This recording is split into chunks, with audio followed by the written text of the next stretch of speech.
Hi everyone, this is Devlina welcoming you all to another iconic episode of Icons Behind Brand. And today is a special day, and we have a special guest with us, Mr. Udit Mediratta, who is a Chief Marketing Officer at HomeLane with over 14 years of experience in the field of marketing, branding, innovation strategy, digital marketing. Mr. Udit has worked in significant brands like AB InBev, Johnson & Johnson, and now in HomeLane. So a very warm welcome to you, Udit. Thank you so much, Devlina, and thank you so much for having me on this show, if I may call it that. Yeah, but really appreciate you inviting me. And I'm glad that you have accepted this. And thanks for coming in this weekend afternoon and sharing your time. I'm excited to know about you, to know about the whole process of how you have been here. So before I get into the actual marketing and branding conversation, my viewers would love to know about your journey and background. How, your childhood and how you have come to where you are today. Sure. My dad was actually in the army, so I grew up in cantonments across the country. My dad used to get posted often, as is common in the army. So we'd go live in a different city every couple of years. So I grew up in more than 10 different cities in different parts of the country, right? So there's a certain amount of fun in like traveling and living in different places, meeting new people, which I particularly enjoyed. I think it is an interesting kind of upbringing because you do have kind of like the protection that comes with living in close spaces like cantonments, but you also get to see a lot of the country. That's right. And get to meet a lot of very different people as you are growing up. So I particularly enjoyed that. I actually did engineering after after I finished school. I guess as is common in our country, Yeah. So I started to engineering. I did it from Manipal. It's in the south of India. Immediately after engineering, I kind of figured that I wanted to do something which was a little less technical, a little more business. I always had an interest in business, right? So I went and did an MBA from SCMHRD. Yeah, so it's a symbiosis college. It's in Pune. So I think that was kind of like my interest was always business. It was interesting even in engineering. I loved reading books on business, and hence it seemed like the obvious kind of thing to do an MBA. And post MBA, I ended up joining as a management trainee in a company called SAB. Right, so they make beer. They used to. They got bought over later, but they owned brands like Havens 5000, Foster's. It was a fun company to join for like a young person. That's kind of like the background and how I kind of started in my corporate career. Awesome.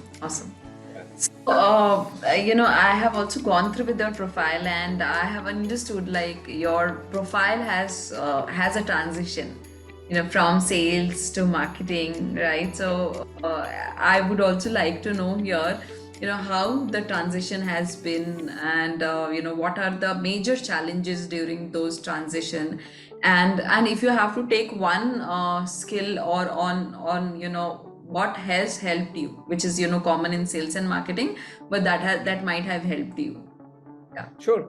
So I was saying, I was a management trainee at SAP Miller, and I am my first role after I finished the management training program was to lead sales for a part of Maharashtra. Right, so that was the first kind of role. Post SAP Miller, I actually moved to Johnson Johnson again in a sales role.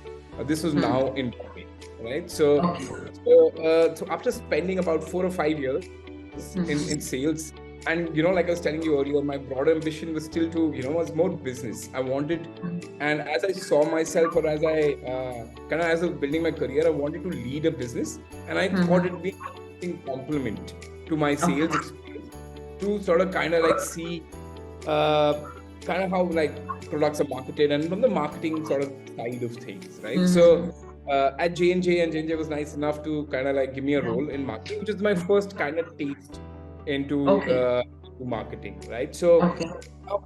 and kind of like my marketing career has continued after that. After Johnson Johnson, I moved to AB InBev, almost in time.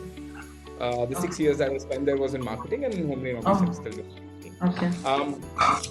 I think the things that really kind of work through, like cut through, is one, your understanding of the business. I think, the sales experience gives you a first-hand experience of how basically the business functions, right? So I think that's one thing that's very useful as you transition to a marketing role. The other thing is you do end up interacting with consumers, right? Or understanding, getting insights on consumers, which are also very useful as you move to your marketing role. So I thought like this insight into business and this insight into consumers was very useful for me as I made the transition. Things which are a little different, as you would know, Devleena, marketing has a certain amount of subject matter expertise, has a certain amount of functional expertise that's required, and actually That's there's an right. experience that's required on top of expertise, right? That's right. Which definitely was a learning curve. I think sales is a little more intuitive, whereas marketing has built models and structures and methods which need to be learned, right? So I think for me that was definitely one bit that required some learning. And honestly, at the end of the day, marketing involves a heavy cross-functional, large-scale project management, That's right? Which true. is also something That's that true. you have to kind of fine-tune on, right? So again, that was something that as you do larger and larger projects, kind of like it's a skill that you definitely end up building on. So again, that's something that I learned on in my marketing. Superb, superb. So here, I mean, as you said, understanding the foundations are very important, and I believe nothing can give you better understanding than sales about your organization, about the business, right? So I think that's a great way to build your foundation, to understand the ground realities, to understand your consumers' need, their challenges, and their problems. And this is Yeah, how, when you enter in the marketing, you know the things. I think it that's does. a Yeah. I think foundation. this definitely helps. Like, I completely agree, right? So, yeah, you basically, like that's in sales you get so much interaction with consumers that it helps you build, and also in the business, it helps you build like kind of like an intuition around Yeah, how sort of very some of the right. market programs need to be built, right? So. I think that's the right word, Udit. That builds the intuition, and in marketing, the intuition has a major role to play, to understand your market, to understand your consumer. So that intuition plays a major role here. Okay. So after that, Udit, how does HomeLane happened? And a little about HomeLane, and I have few more questions about that later then. Sure, sure. So just prior to HomeLane, I used to work, like you mentioned, I used to work for a company called AB InBev, and AB Yeah. InBev actually makes beer too. They own brands such as Budweiser, Corona, Hoegaarden, right? And I worked with AB InBev for about 6 years. I worked with them in a number of different geographies. Actually, I worked with them in China. I worked with them in the US, obviously India. And my last role with AB InBev was in Southeast Asia, right? So having worked there for about 5 or 6 years, I think I got a great exposure into marketing. Just at the time, I was also kind of thinking about the next step, or on my, or where I wanted to see myself in the medium term. And I wanted to honestly, having worked outside India, having worked for such a big company for a reasonably long period of time, Yeah. thought that I was kind of ready to move back to India, right? Wow. So the first kind of factor that drove me, or sort of I started thinking of the next move, was moving to India. And because I solidly believe that this next decade, or maybe 2 decades, are India's, right? So That's right. India's Totally is, agree. and I tell people this story of like working in China. So I worked in China in the years 2015, 16, 17. right? Okay. And I was totally blown away by the size, the scale, the speed of China. And I did a role in India in the year 2020. So I came to India after having worked in China for about 5 years and the US and other places, right? And I could see the same things happen in India, right? So, like significant consumption power in the middle class. I saw young people kind of like coming to the fore, right? So becoming a force to reckon in economic activity, right? So I was like, all the stuff that's been happening around startups. So I could just see the same things happening in China and India, and kind of like made me think about moving back to India. Right? So first thing was moving back to India. The second thing, let's be real, startups are where all the action is in India. Yeah. Right? So doing some of the most advanced, cutting edge stuff, and the impact as someone who's participating in this, I'd imagine that the potential of impact today is the maximum in startups, right? So I think I was clear I wanted to go to India. I was clear I wanted to work in a startup. And interestingly, I reached out to Tanuj Chaudhary, who's a co-founder, actually senior of mine from college. And we got talking, and I guess I was at the right place at the right time. They were looking for marketing, and the conversations went well, and we basically they decided to extend me an offer, and I decided to join them. Yeah, so that's kind of how it transpired. It's all happened. Wow, it's super motivating, Udit, to know about how it happened, and also, the way you have conveyed that, I also agree that the next 20 years is for India. So it's a very intelligent decision to be here, and even, people who are planning to go or planning to come back, this is the right time to be here and build business and expand and grow here.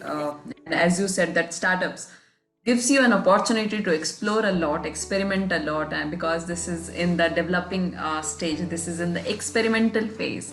So I feel it's a great opportunity for any human being to learn a lot and experiment a lot about your potential also. Awesome. So here I want to understand about the target audience in HomeLane. Who are the target customers, and what are the kind of campaigns you do to reach out to those target customer and audience?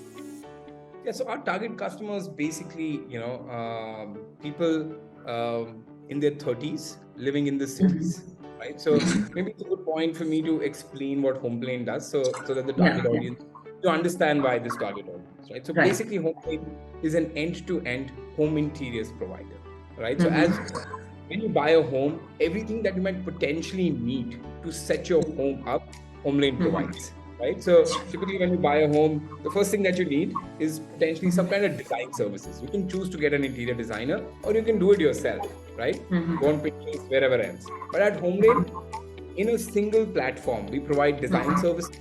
We provide all the fixed furniture that you might need, modular kitchens, wardrobes, any other kind of work that you might need.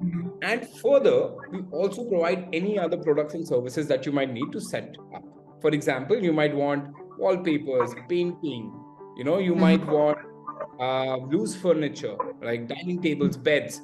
So what HomeLane's created is an end-to-end kind of like platform or a solution for setting your new home up. Super. Yeah, that's what we are doing. And the target audience, hence, is basically home buyers, right? People who bought homes are either planning to move into them themselves or rent them out, as the case might be, right? What we've seen is, and our solution particularly appeals to people who live in the cities, right? One reason for that is in the cities, most of the people who live in the cities are not from that city, right? They moved there from somewhere else. They don't have necessarily the connections, the carpenters, contractors, the family carpenters, contractors that people tend to have in their hometowns, right? So that's one reason for purchase. The second reason is a lot of our customers are aspire for a better lifestyle. Right? They're like, I want my family, my children to have the best in the world. And that's another reason why they potentially approach us, right? So because again, we provide end-to-end everything in one place, right? So not just do you get great design, but you also get all of it delivered with predictability, on time, on quality, on cost, right? So I think that's kind of like a product proposition. And yeah, it tends to appeal to people, or the people who are really buying homes in the country tend to be in their 30s and 40s. So that's kind of like a target audience. We've seen that it's more professional. We also appreciate the fact that they save a lot of time with us. We can just give it to us and we'll do it end to end. So I'd say people in the 30s, professionals, living in the cities is kind of like that.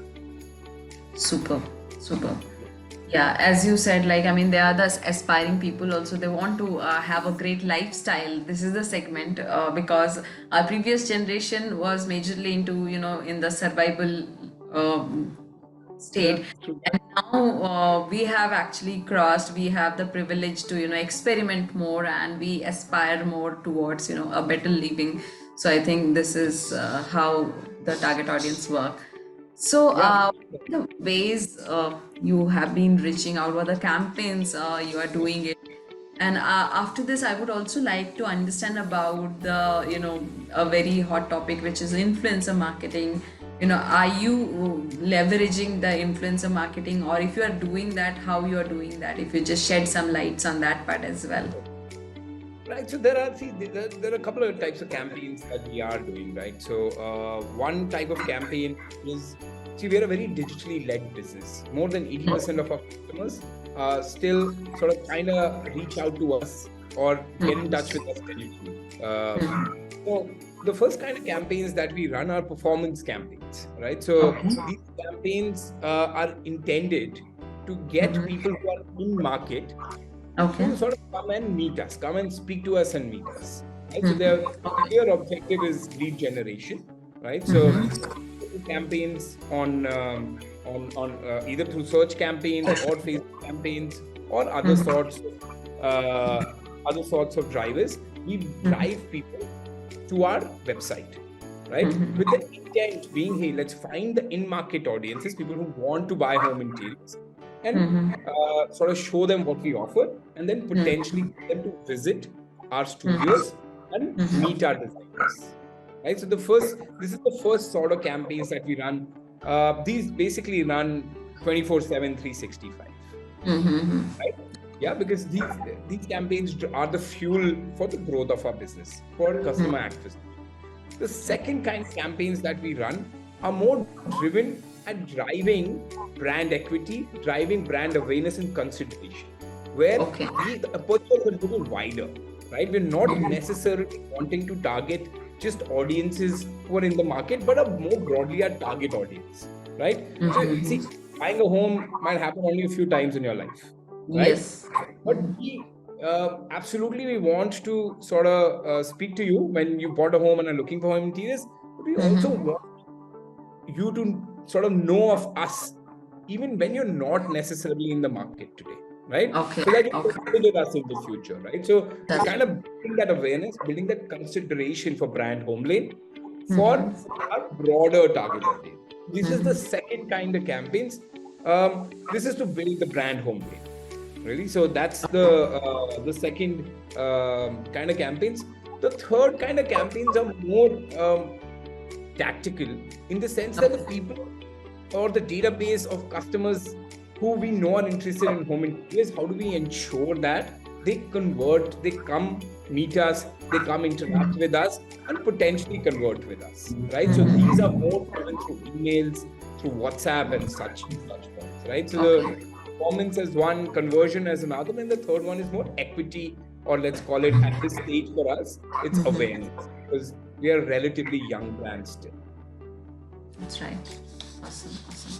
So, Udit, I mean, here, as you mentioned, like first the lead generation happen, and then you just drive them to come and meet your consultants and other things. So I feel, I mean, this could also be like, I mean, very look and feel kind of segment, right? The the platform is online, people are coming through online, but I think, I mean, the coming and meeting is very, very important in this segment. Absolutely. I'm not wrong. Absolutely. I Yeah. know, absolutely. See, it's a touch and feel, like you said, Yeah. kind of a segment, and hence we are very omni-channel in that sense, right? So even the Mm-hmm. most of our customer acquisition is happening digitally. Most of our Mm-hmm. customers and our conversions are happening in our studios, right? So we Okay. have almost 50 studios in 25 cities Oh, across, wow.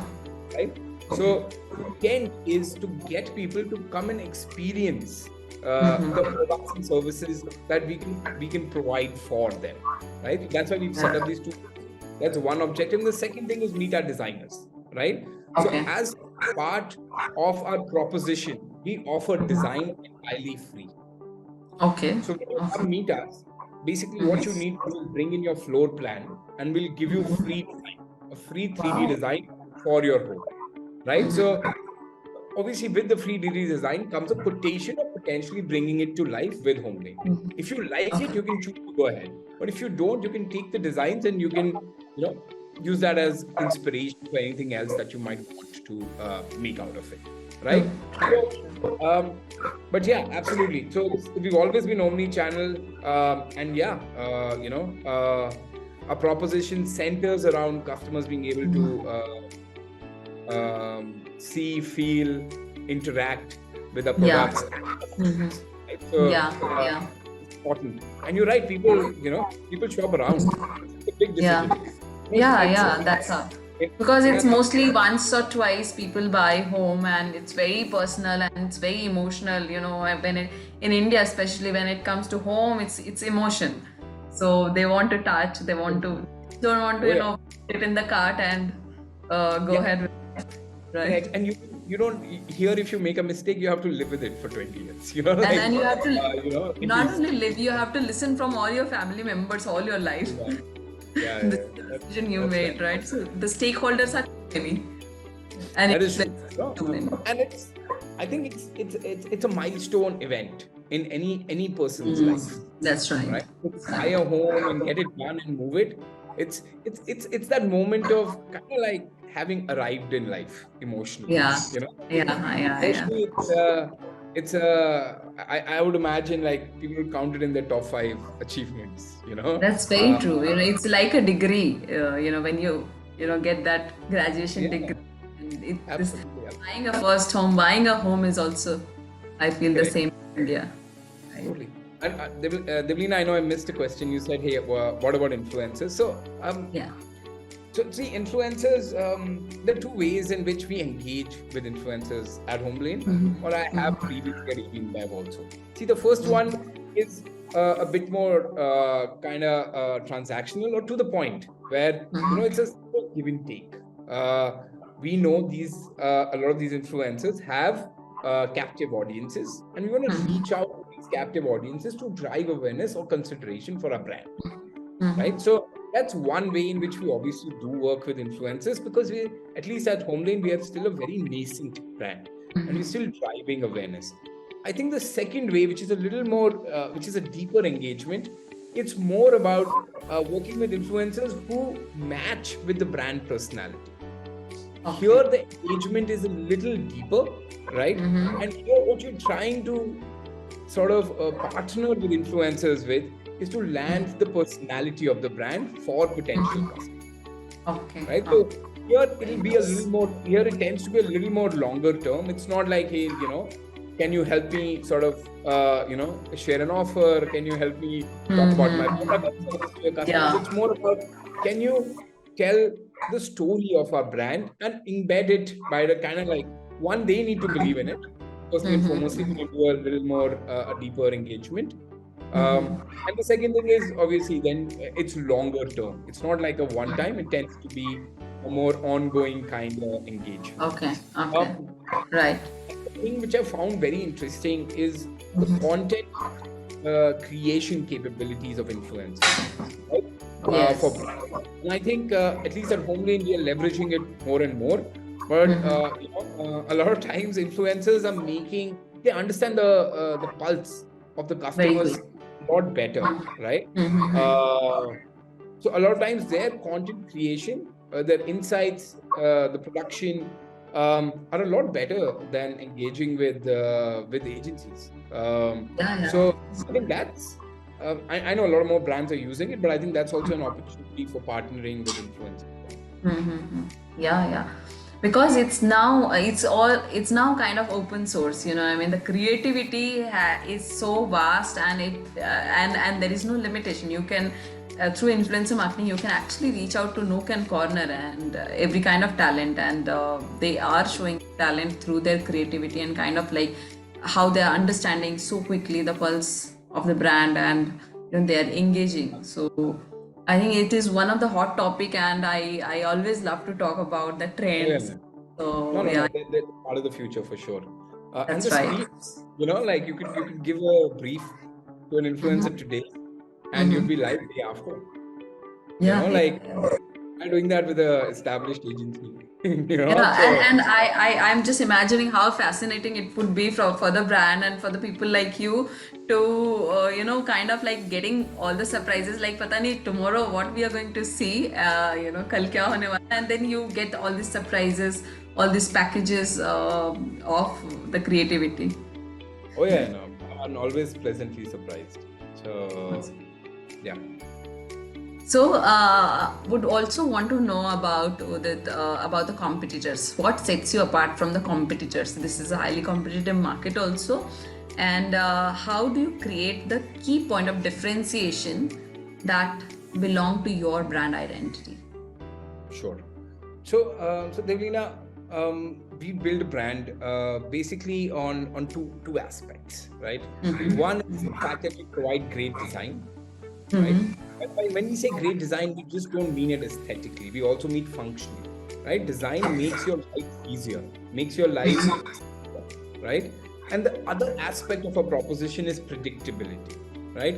Which Okay. is around, like when we commit on a particular timeline, right? We deliver it by that timeline, right? See, one of the biggest problems in home interiors or just generally project-based works is delays. Okay, here we have actually part of a proposition a 45-day guarantee, or we pay you rent, right? So if you don't deliver it on the timeline, then we pay your rent, right? So that's one aspect of our proposition. The other bit in predictability comes from cost and quality, right? Okay. So, for example, at HomeLane, our cost, what we quote to you upfront, stays the same. So we Okay. don't change our quotations. Okay. As is Okay. typical in our industry, a lot of times you'd get one quotation and then you'd be like, hey, there were like these things weren't included, or we never, like the costs have changed. That doesn't ever happen with us, right? And finally, we want to be there for you, like for the products that we put together. So it's not like, hey, we're not a fly by night. It's like, hey, we'll make it, and then like you figure if there are any issues. So we provide quality guarantees on the products that we provide, right? So, and in our case, it's up to 10 years, right? So kind of like summarizing the two parts of it, right? So it's kind of like how we call it in our company. It's like what you want and what you need. When you get interiors done, what you really want is great designs. Yeah, that's where you want to focus. Like, man, it needs to be beautiful, like it needs to be functional. But what you need is predictability. It needs to get delivered on time, on cost, in quality, right? So at HomeLane, we provide both sides of what you need or what you require. So what you want and what you need, right? So um yeah, competition is not really brands. I think our competition, we are trying to organize an unorganized market, right? So it's a large industry. It's almost $20 billion in India and growing in double digits, right? So the competition, as we see it, is the unorganized segment and not so much brands. So even now, less than 5% of the market is organized or branded. Uh, Really, the growth and the opportunity all lies in kind of bringing more of the unorganized into the organized sector. Uh, and yeah, that's where we want to differentiate. So that hence being our competition, and these are the two benefits we want to land with customers, right? We want to land great designs, we want to land great predictability, right? Now, how do we do this? We ensure one That obviously, like the first part of it is communication, the second part of it is delivery, right? Yeah. We focused significantly on our predictability message. We know it's a solid pain point for customers, right? So if you look at our communications, we tend to use use predictability or communicate predictability consistently in all of our communication. So I think that's one part of it. The second part, and this is different touch points, right? It's not just one touch point where you do this communication. Yeah. Absolutely. Yeah. You want to do this communication digitally, you might do it in some of the other touch points that you might have, but you also want to do it in your retail, right? Where our studios are. You want to ensure that this is embedded into the conversations our designers and the sales team have, right? So these touch points need to kind of reinforce the proposition that we've built to customers, and then obviously we need to deliver it, right? And hence, like this, we could have just said 45-day delivery, but we said 45-day delivery or we pay you rent, right? And the reason we said that is because we want to follow through for our customers.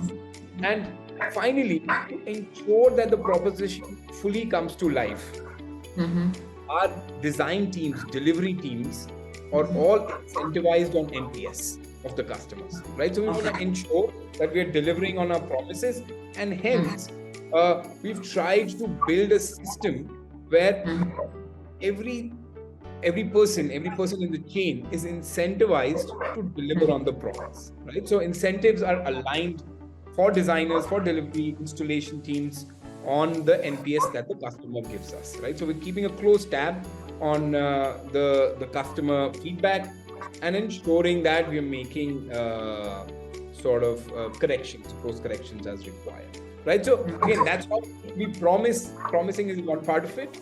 Ensure that it's done consistently and across touch points. And then secondly, build a system so that you can follow through on it, right? So which we run through NPS.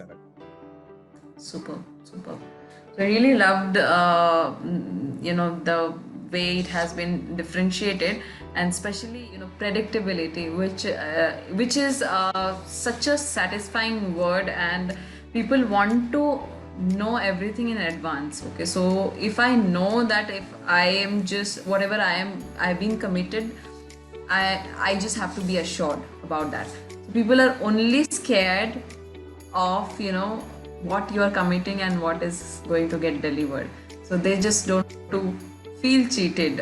So I think that's a great term, and especially this segment, they're always scared. Okay, so me being a home buyer, I know, I mean, we were always scared that time. Okay, this is the quotation right now, you never know after 2 months how it is going to be. So I like the point of differentiation here.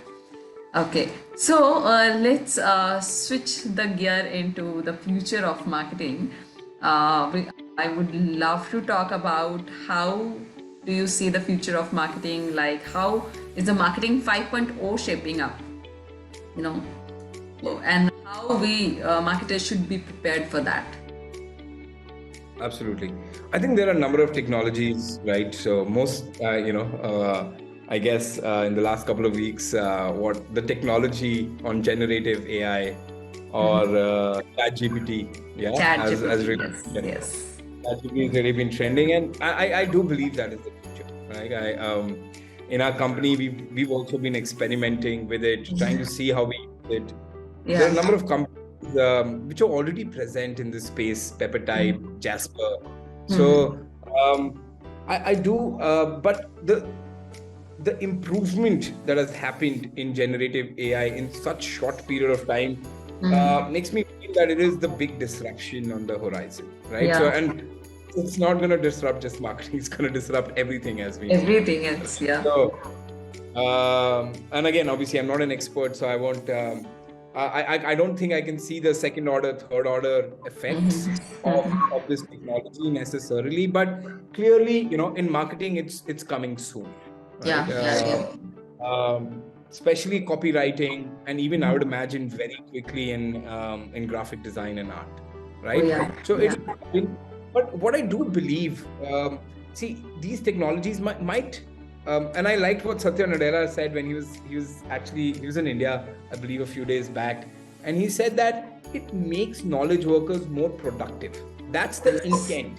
But instead of seeing that, hey man, I'm gonna lose my job and AI is gonna do it. It's you have this tool now to do your job significantly better, significantly lesser amount of time. It's a significant productivity enhancer is the way I see it, and it's like what do you do? Typically, marketing, you need great ideas and you need to bring that great idea to life in a story, in a script, in whatever else form. The point is the idea still needs to come from you. You still need to write the prompt. Potentially ChatGPT might be able to help you bring it to life, or a lot faster than you would have. But I still think ideas are still going to be primary, right? And we'll have more time to think about ideas rather than think about or get into the details of the execution. I think for me, that's the big disruptive technology. Obviously, the more I see and get to know about the metaverse, I believe it is also going to be a big disruptor. I think sometimes some technologies take some time for people to get a kind of like adjusted, right? So I think metaverse is kind of slow. I know in gaming and all these places it has already picked up significantly, right? So you find there are these audiences who are obviously adopting it ahead of the curve, but for sure I do see a lot of potential of the metaverse or AR VR to make marketing a lot more impactful. That's right. So I think absolutely. I think and I think one of the things I do like significantly about marketing is the fact that it's so fast changing. Right? So keeps you on your toes all the time, and it's an exciting space, and I think the next couple of years are going to be more exciting. Very exciting. So as you said, that's the most fascinating part of marketing, that it's ever changing and it's dynamic. At the same time, it keeps you always, on toes. You cannot just feel settled if you are a marketer, right? So, and that's the most exciting part, I believe. And whenever I talk about, what is the future of marketing, what are the technology, and I get more excited about, understanding the horizon, how we are going to do, what kind of changes we are going to witness. So as you said, ChatGPT and metaverse, and also this is definitely going to be a revolution. And also one more thing, thank you for bringing that particular topic, that instead of thinking that it is going to snatch a lot of jobs, the right way is like it is going to help you in terms of betterment of your creativity and the horizon. You can actually widen your horizon and your creativity, and then the technology, and that is how the miracle will happen. So only technology cannot be enough, and only your creativity, probably it needs a amplification for that. I think thank you for bringing that particular point here through this, and I am a firm believer of technology and how it has helped us and how it is going to help. So next few years, I'm very excited to see how the dynamics of marketing is changing, and not only just marketing, it is going to affect everything. But as we're talking about. So the content production is gonna go on like steroids. It's interesting times ahead. It's a hot topic, since I have been talking about ChatGPT, it is just like so fascinating. We are experimenting, we are just finding out all the possibilities, like how we can experiment and all. Still it is in the experimenting phase, but it's very fascinating. Okay. So now let's talk about, we have spoke about the technology. So let's talk about, as a marketer, we have to stay updated, right? So how to stay updated on latest tools and trends. So that is going to help our viewers and listeners about. Absolutely. one, I don't necessarily have a method, but one thing that I do, I read widely, right? So for example, I've figured the news apps that I wanna like. I like Google News particularly, right? And I like business news, so I have Mint as an app for that. I have Economist because I'm hoping I'm give me a broader worldview, right? So I have these news apps which actually I think help you as a marketer, help you get a good scan of what's happening in the world. And if something particularly interests you, is that's when you kind of like go a little deeper in and try and figure kind of like the utility of it to you as a marketer, right? So that's one. The second thing, like it's maybe it's a luxury of heading marketing, but I do get a lot of inbound information, right, from companies, products that are being launched, right? People reaching out and well, effectively trying to sell it to us. But in a way, I actually make it a point to read all of them, right? So I do that because I'm doing it more to know what's happening in marketing than anything else, right? So it's anyways, it's coming in my inbox. It needs a few minutes. Might as well scan it, go through it to see the utility of it to my business, because otherwise, I just think it's a again, the idea is to look at that and try and find something that's of interest. Some sense out of it. That's right. So I think those are the two things that I do. The third thing, I read, right? So I read books. And I tend to read books. I was a big fiction reader, like kind of, I don't know, 15 years of my 20 years of my life, right? But I've moved to non-fiction over the period of time. So that also, if there is anything interesting related to marketing, I pick it up, but I read more broadly in business, right? So, and I think that's where I pick up the latest and newest from. Super. So no shortcuts. Read, and learn and gather a lot of information and stay updated and stay ahead of the. Yeah, I think that's how it works. That's right.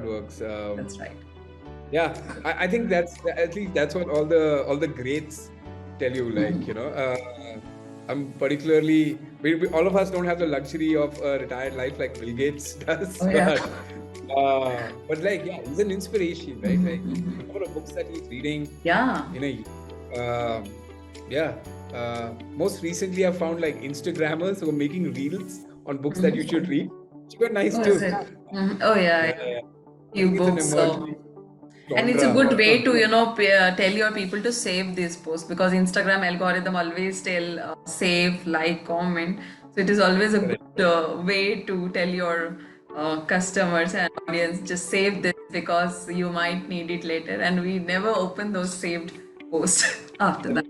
Yeah, that's a good point. But yeah, I think that's how I do it. Super. So I am more curious to know about this, Uday. So how does a day of a CMO looks like? Right. So I think the day is kind of it's kind of simple. First, I like to ensure that I have a couple of hours of focus time every day, right? So as I plan my week, I usually plan my week, on a Sunday or early on a Monday morning. I try and plan my week to ensure that I have some focus time every day through the week, right? This is for things that I am interested in doing, or thoughts or ideas that I have that I want to build on myself, right? So that's one thing that I ensure I have available. The other thing that I want, I ensure, or I built into each of my days is I got into the habit of doing kind of like daily stand-ups with my team.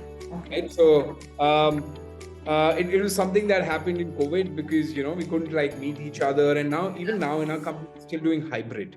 So I like this idea of a very short daily kind of stand-up. A lot of times in tech we tend to do it just to see what's happening, what requires support. If there are any decisions that need to be taken, we can all discuss it in that group. So it's basically the team meeting, coming together, having a discussion on priorities for the day, for the week, and ensuring things stay on time. So I think I like to start my day from that, because again, you can structure your day in case there are some things that might require our attention. So that's usually the kind of like the I would imagine the most important meeting of the day. Post that, it's mostly trying on the key priorities that we've set for the quarter. So in our company, we do these OKRs where we figure the priorities for quarter, the things that we want to achieve, the non-negotiables, right? What I do is I have blocked time in my calendar on a weekly basis to track on each of those, right? So again, it's a dedicated project time. Like, for example, I'll take one, right? So we are revamping in our company all of the communications that go from us to the customer, be it email, be it WhatsApp, be it notification.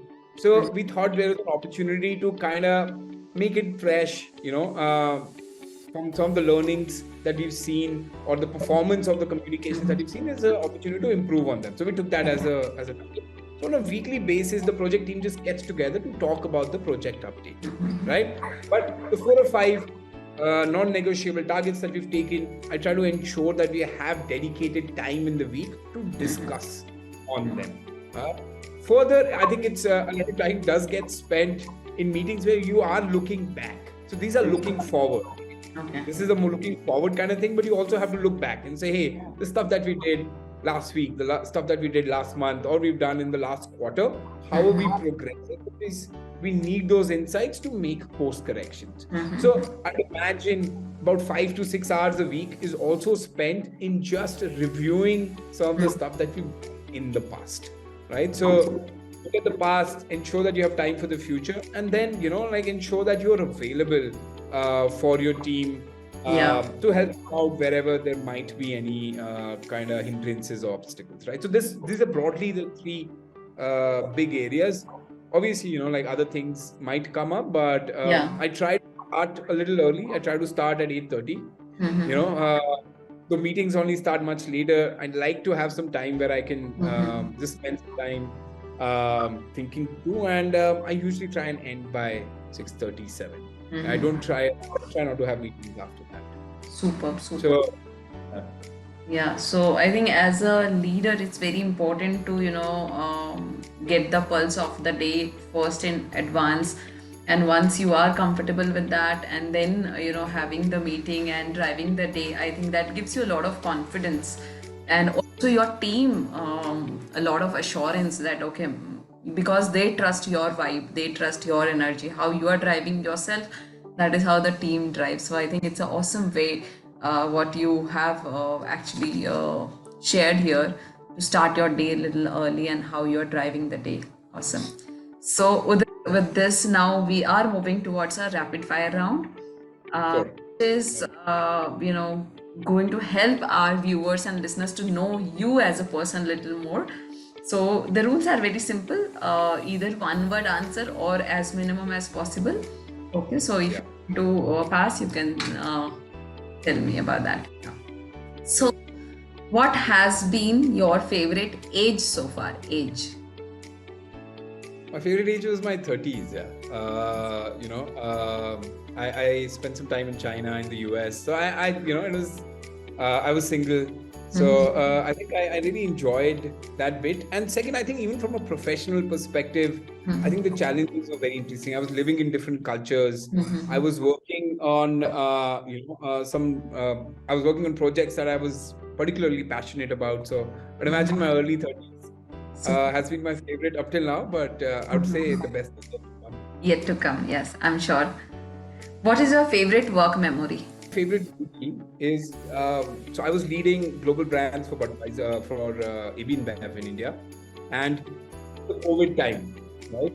And I think all of us were stuck in those, but I think we did some of our best marketing work in those 2 or 3 months, right? So we launched a COVID anthem with Divine.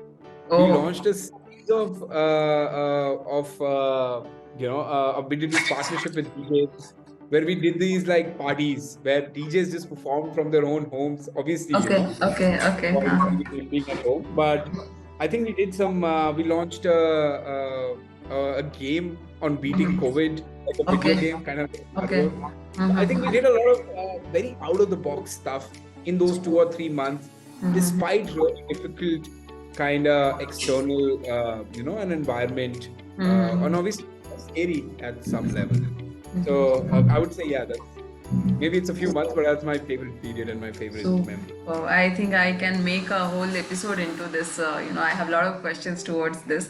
I was very fascinated about when during the COVID, all the marketing has gone to the basics, and we were all trying to experiment with some or the other way to engage the customer. So I had a whole episode, whole series on back Okay. to basics, 12 episode. Yeah.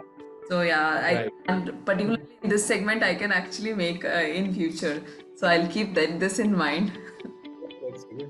Yeah. Okay. So what advice would you give to an employee on their first day of work?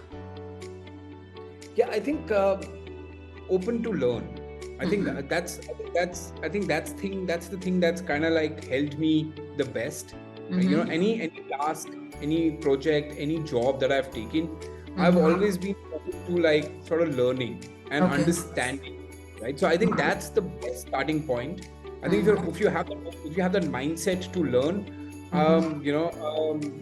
that's the gateway to doing great in your career, right? So yeah, I think take challenges and be open to learn. Right? Yeah. And I think, the more you observe at the initial stage of your career, the more you build your foundation for the future. Absolutely. Yeah, that's true. So, if you could not work in this industry, marketing, so what profession would you pursue? Yeah, no, I wanted to be a professor of history. I'm particularly fond of history and literature more broadly. So I wish I could write. I wish I could write. Wow. But if yeah, either a writer of historical fiction, science fiction, Okay. um, probably a teacher. Yeah. So that's very unconventional, the subject choice. I mean, because I have been interacting with many people, and this is very unconventional choice of choosing it, but very fascinating at the same time.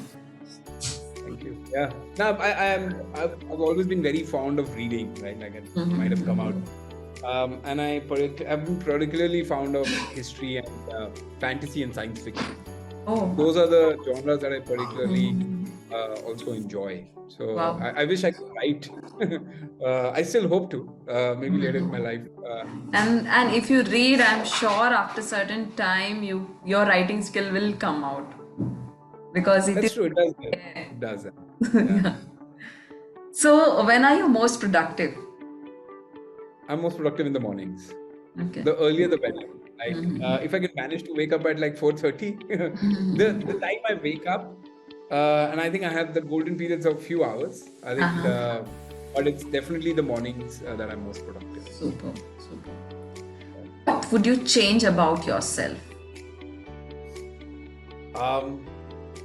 Yeah, I think one of the things that I don't do that well is maybe speak or interact more. Like I'm very like to the point, to the job.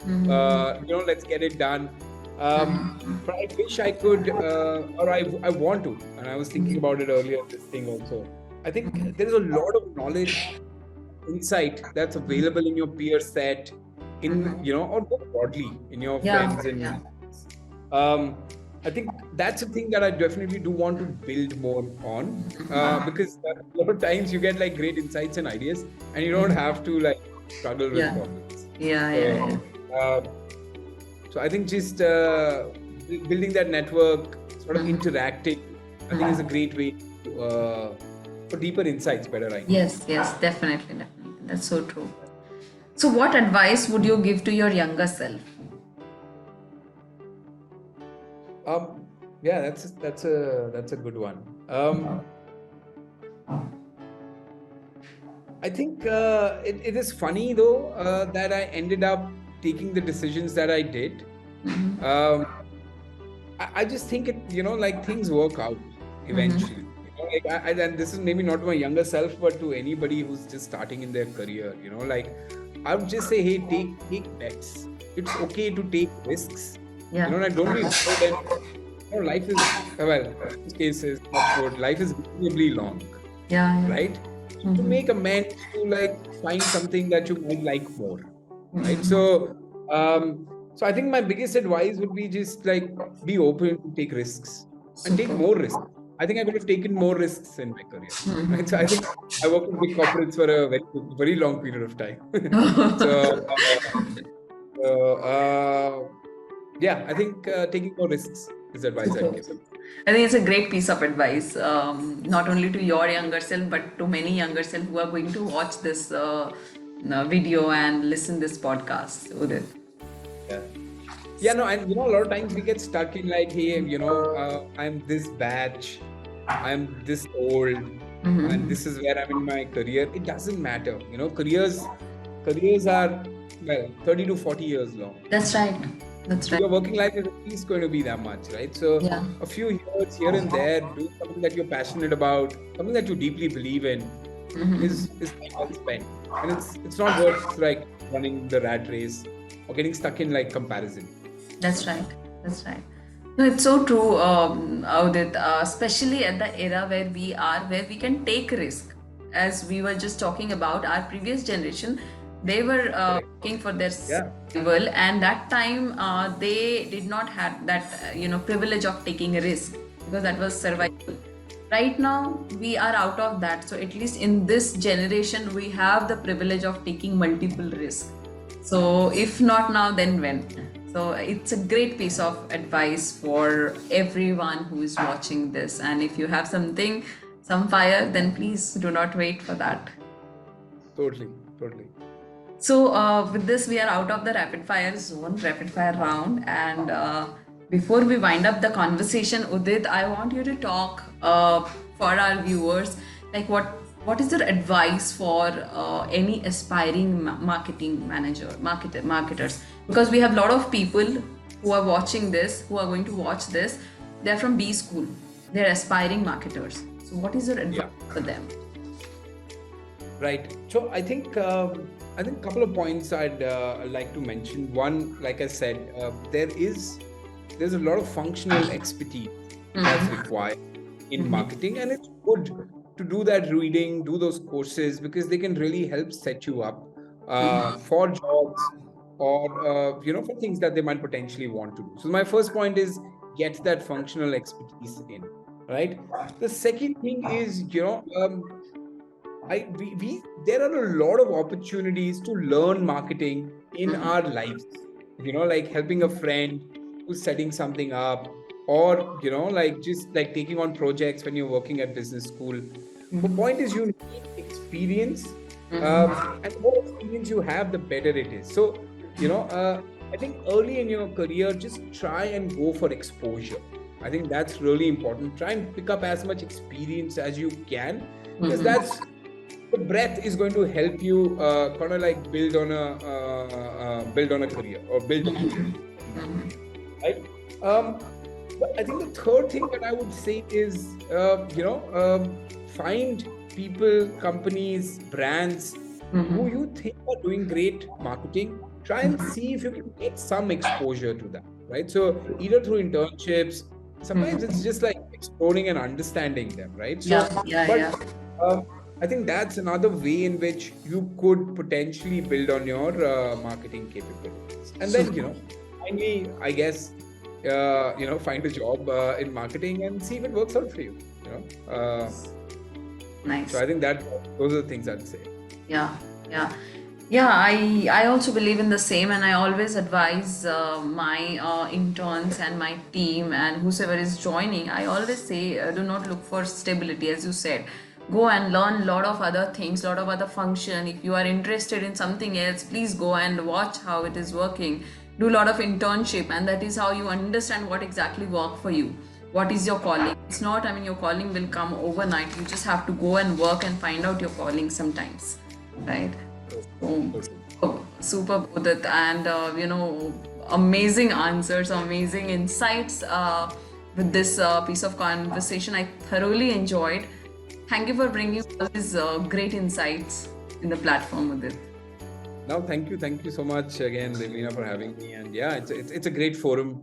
It's what you're doing is I think it's a lot of hard work, it's a lot of effort, but I know it's very valuable for a lot of people, right? Yeah. And different stages opportunities in their lives, not just for people who are just starting their careers, but across, right? So I want to just appreciate all your efforts and yeah, wish you the very best. Thank you so much, Udit. That means a lot. It is just a start, and the intention is to create a massive impact through this platform. Bringing people like you, bringing a lot of knowledgeable people, and sharing all these, insightful knowledge through this platform is what is the intention, and I am sure it is happening, and lot to come. Absolutely, absolutely.